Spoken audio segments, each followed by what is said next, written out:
हैं तो चैनल को सब्सक्राइब करके वीडियो को लाइक कर दीजिए, क्योंकि नए नए अपडेट हम आप लोगों को देते रहते। तो चलिए अपडेट की बात करते हैं दोस्तों। बता दें कि हमारे देख सकते हैं पावर स्टार पवन सिंह का ब्रांडिंग स्वागत।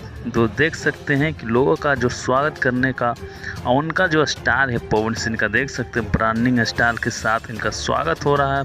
और दोस्तों बता दें कि पवन सिंह के दोस्तों खबर निकल के आ रहा है कि पवन सिंह का बैक टू बैक बहुत ही जल्द आप लोगों का सॉन्ग मिलेगा, और साथ में दोस्तों लोकगीत का भी तैयारी हो ही रहा है।